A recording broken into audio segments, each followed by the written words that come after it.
Good afternoon, everyone, and welcome to a vlog.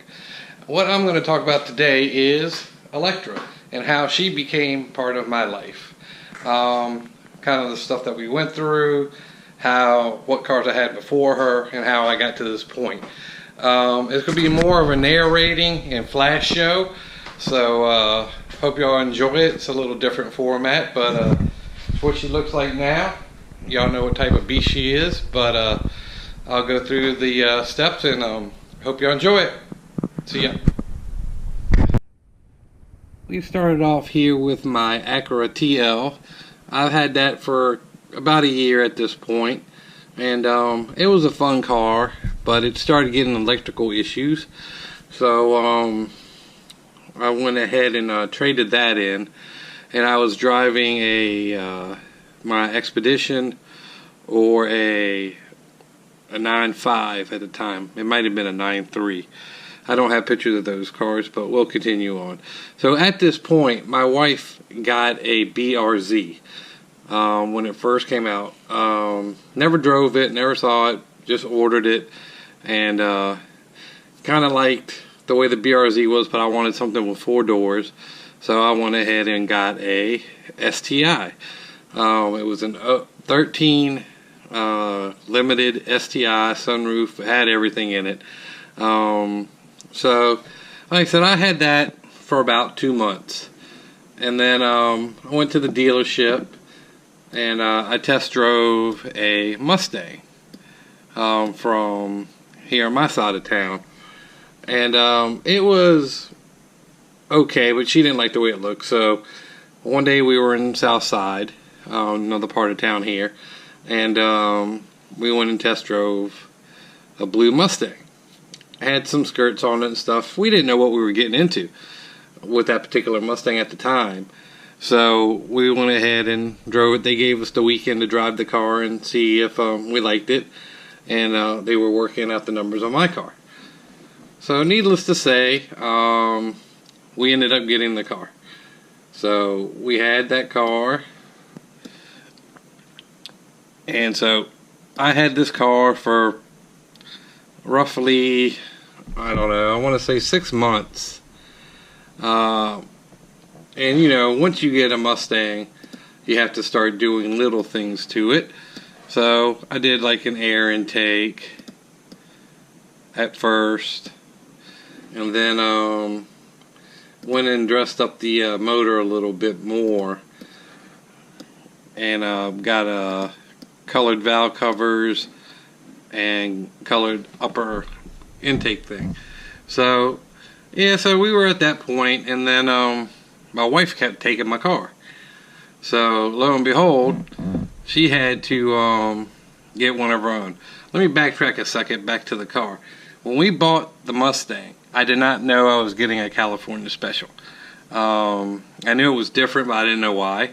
It took me a week to know that it had stripes on it. So that's just a little cliff note.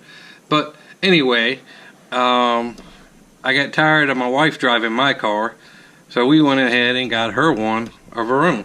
We traded in her BRZ, got the down payment for it, and then went off to Baltimore to pick up this one out there. So now we have 2 Mustang California Specials, his and hers. So what can you say about that? So like I said, here's another shot of our cars together in the garage and stuff. It's like it was meant to be. So anyway, moving on. But in the meantime, we have ordered a 15, and it came in. We canceled the order, but it came in. So now we had the dilemma: do we keep her car, trade up to the 15, and so what have you. So the 15 was going to be way more than what we wanted to pay. So we went ahead and kept the 14, and she's been happy ever since with that. And to come to be serious about it, I like the S550s, but there's something nice looking about the 14s, the front ends, how how they look in the body line. So I'm kind of glad that we did keep what we kept. Moving on. So again, you know, you have a Mustang, so you have to do some upgrades again. So I went ahead and got some wheels and tires for it. So after the wheels and tires, like the car is too blue, and it had black stripes on it, and you couldn't see it. So I was like, well, let me try the GT 500 stripes. I got a set of those put on there. They put the California Special decal on there, and I thought it made the car pop. It was a little different, but you know, what can you do, right? So in the meantime, my buddy Chris, he has an S550. Y'all should know Chris S550, or excuse me, S550 Chris. We did a Whipple on his car in my garage. So had that being done. So it got me to thinking, because I wanted my car supercharged also.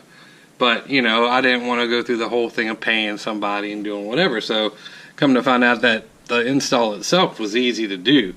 So, we went ahead and did his, and it got me thinking for later. So, we carry on. So, my wife wanted some wheels, and we got the Verde Accesses, and they're all still on the car today, and she seems to be enjoying those. So I sat there for a while, and you know, I didn't do many changes after that. Then I went ahead and swapped out the wheels again to the Verde Insignias. I kept these on the car for a couple years. They look really nice on there with the black.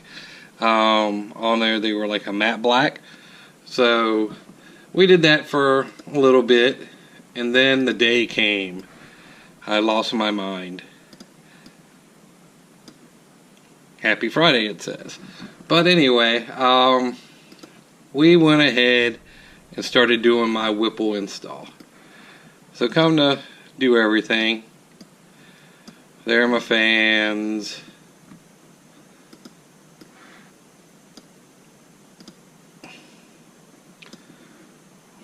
There's the Palladium coming on. We still have the covers off and stuff.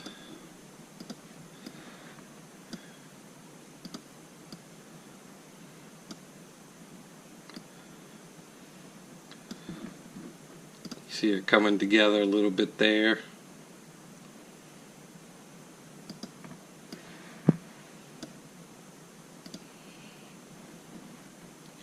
At this point, you see the stuff coming together pretty well. And like I said, I wish I started this channel before I did this, because it would have gave y'all something to look at.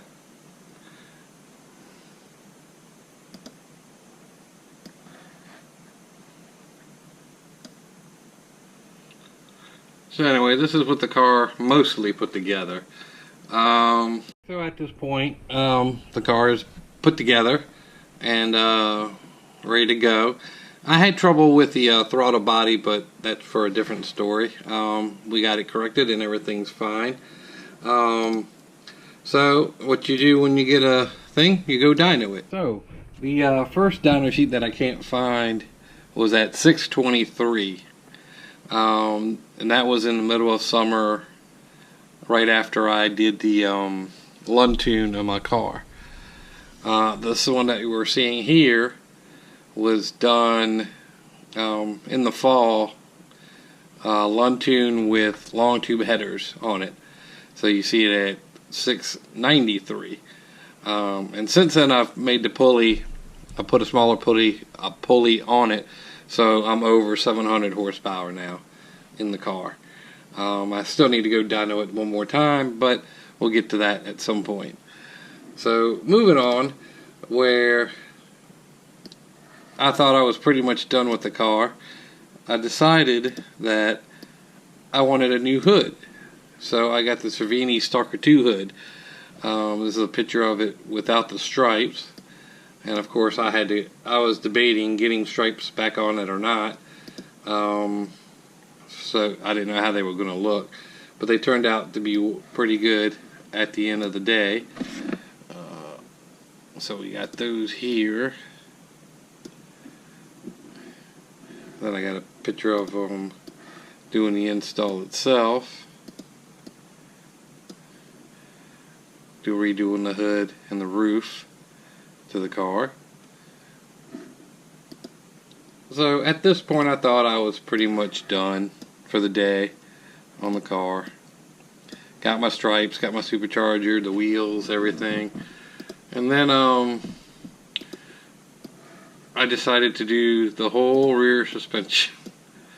I did the sway bars, front and rear, lower control arms, upper control arms. So we did all that. So the car launches really hard now. It's really tight, so it does pretty good there. So now you're like, okay, we're done. Everything's happy. No, I went ahead and saw these wheels there. The Verde, I forgot what mark that is, but it added a little more color to the car. So that's where I decided I was going to stop for a while. This picture is done by Chris, if you can't tell. It's a pretty picture. And I think that finished the look on the car. So that's how this GT became part of my family and how it transformed into what it turned into. Hold on. So that's how the Mustang became part of my family. That's how Electra became what she is, and that's how it is now. So I hope you enjoyed the little slideshow. I know it's not a normal video.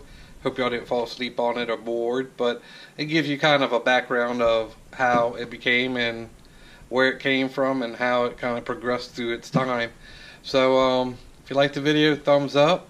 Any comments, anything I left out that you may want to know, just hit me up and I will get back to you. Sorry for the phone ringing. Peace out.